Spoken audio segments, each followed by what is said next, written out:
I'm Marcus, and I never thought the kid who made my life hell in high school would one day be begging me for mercy. But when karma came knocking 15 years later, it hit harder than any punch he ever threw. Let me take you back to where this all started. Picture this: Lincoln High School in Denver, Colorado, 2008. I was that skinny kid with thick glasses, braces, and a love for coding that made me a walking target. My family didn't have much. My mom worked double shifts at the local diner just to keep the lights on. And my dad? Well, he'd been gone since I was 10. Every single day, I'd walk those hallways praying I could make it to my locker without running into Tyler Richardson. Tyler was everything I wasn't: tall, athletic, rich, and cruel. His dad owned half the commercial real estate in Denver, so Tyler acted like he owned the school too. He'd slam my books to the floor, shove me into lockers, and once even dumped chocolate milk all over my only decent shirt right before picture day. But the worst part? He'd always do it with this smug smile, like I was just entertainment for him. "Hey, computer nerd," he'd say, "maybe your mom can buy you some muscle with all those tips she's making." The whole cafeteria would laugh, and I'd sit there, humiliated, planning my escape to the computer lab where I could lose myself in code.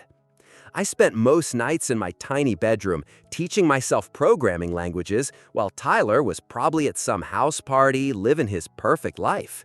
My mom would find me there at 2 a.m. still typing away, and she'd just pat my shoulder and say, "Baby, your time's gonna come. Smart beats strong every time." I held on to those words through every shoved shoulder, every cruel joke, every moment I felt invisible.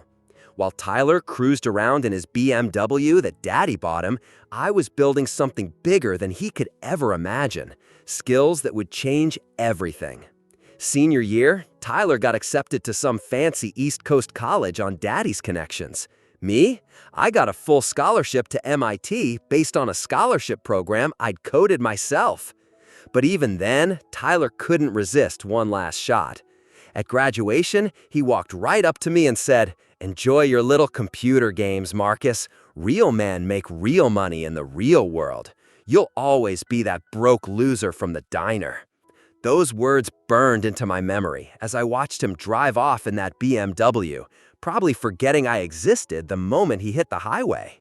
Fast forward 15 years, I'm 33 now, and that little computer games comment aged like milk in the sun.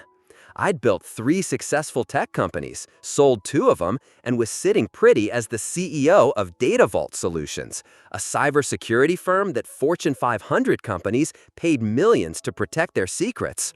Life was good. I had a penthouse in downtown Denver, drove a Tesla Model S, and employed over 200 people. But I never forgot those hallways, never forgot that feeling of powerlessness. While Tyler cruised around in his BMW that Daddy bought him, I was building something bigger than he could ever imagine, skills that would change everything. Senior year, Tyler got accepted to some fancy East Coast college on Daddy's connections. Me? I got a full scholarship to MIT based on a scholarship program I'd coded myself. But even then, Tyler couldn't resist one last shot. At graduation, he walked right up to me and said, "Enjoy your little computer games, Marcus. Real men make real money in the real world. You'll always be that broke loser from the diner." Those words burned into my memory as I watched him drive off in that BMW, probably forgetting I existed the moment he hit the highway. Fast forward 15 years, I'm 33 now, and that little computer games comment aged like milk in the sun. I'd built 3 successful tech companies, sold 2 of them, and was sitting pretty as the CEO of Data Vault Solutions, a cybersecurity firm that Fortune 500 companies paid millions to protect their secrets. Life was good. I had a penthouse in downtown Denver, drove a Tesla Model S, and employed over 200 people. But I never forgot those hallways, never forgot that feeling of powerlessness. Then, one Tuesday morning, my assistant Sarah knocked on my office door looking concerned. "Marcus, there's someone here to see you. Says it's urgent business, but he doesn't have an appointment. His name is Tyler Richardson." My blood went cold. Tyler Richardson. After 15 years of silence, he was here. "Send him in," I said, my heart pounding like I was 17 again. The door opened, and in walked, well, let's just say time hadn't been kind to Tyler. The golden boy I remembered was gone, replaced by a man who looked exhausted, desperate. His once perfect hair was thinning, his designer clothes looked wrinkled, and there were dark circles under his eyes. "Marcus," he said, not even recognizing the irony of the situation. "Thank God you agreed to see me. I'm in serious trouble, and I heard you're some kind of tech genius now." I leaned back in my chair, studying him. Tyler Richardson. Wow, it's been what, 15 years? Last time we talked, you told me I'd always be a broke loser. How's the real world treating you? For a split second, I saw recognition flash in his eyes, but desperation quickly took over. "Look, I know we didn't really hang out in high school, but I'm drowning here. My dad's company is about to go under. We've been hacked, and someone's threatening to release all our client information unless we pay $5 million. I almost laughed out loud. He didn't even remember me. The kid whose life he made miserable for 4 years was sitting across from him in a $2,000 suit, and he thought we didn't really hang out. "Go on," I said, keeping my voice neutral. Tyler leaned forward, desperation creeping into his voice. "The hackers, they're demanding payment in cryptocurrency by Friday, or they'll destroy everything. Every contract, every client list, every secret deal my dad's made over the past 30 years. It'll be public by Monday morning." He pulled out his phone with shaking hands. "Look, I'll show you the messages.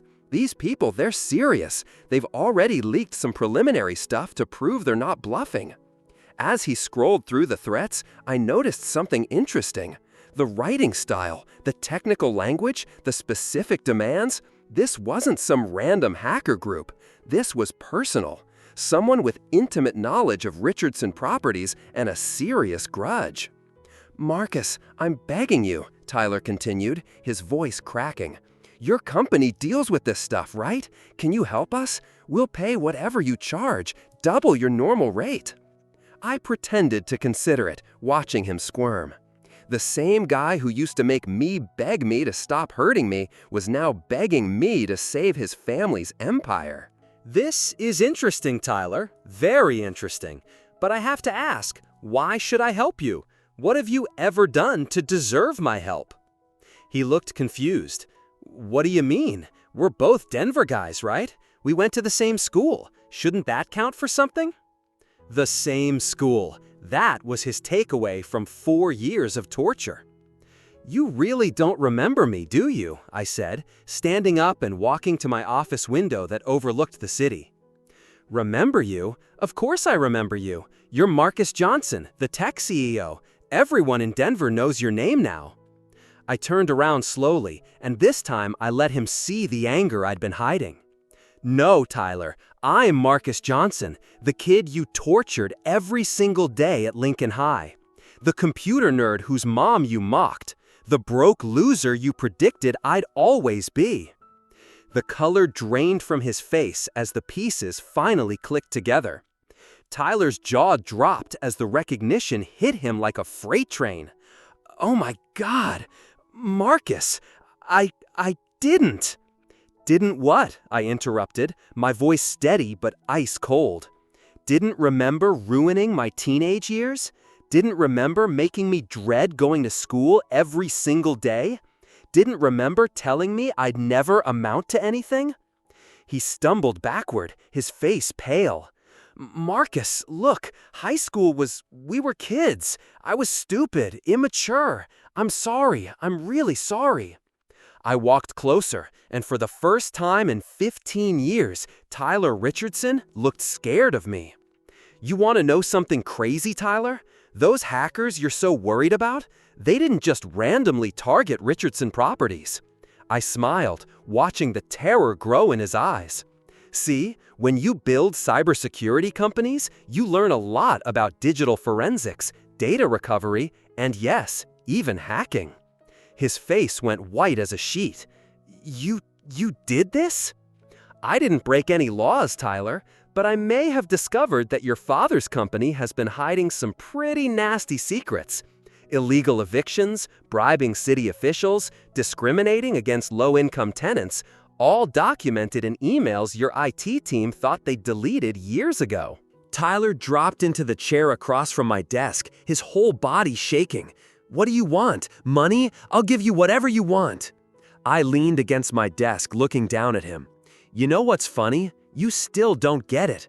This isn't about money, Tyler. This is about justice, real justice." "Please," he whispered, "my family will lose everything. My dad, he's got a heart condition. This stress could kill him." My heart stopped when I realized the power I held. Here was the moment I dreamed about for 15 years. Ultimate revenge served ice cold. But looking at this broken man in front of me, I felt something I didn't expect: pity. "Tyler," I said quietly, "I'm not the monster you were in high school." I walked to my computer and, with a few keystrokes, canceled the automated release scheduled for Friday. "The information is safe. Your family's business won't be destroyed." He looked up at me with tears in his eyes. "Why? After everything I did to you?" "Because my mom was right. Smart beats strong every time. And the smartest thing I can do is be better than you were." I handed him a business card. "But Tyler, this is your second chance. Don't waste it. And maybe think about apologizing to some of the other kids you hurt." He nodded frantically, clutching the card like a lifeline. As he left my office, I realized something incredible had happened. I didn't feel angry anymore. I felt free. Sometimes the best revenge is becoming so successful that your bullies have to beg you for help. And sometimes the ultimate justice is choosing mercy over revenge. If this story blew your mind, smash that like button, drop a comment about your own comeback story, and subscribe for more insane tales of justice served cold.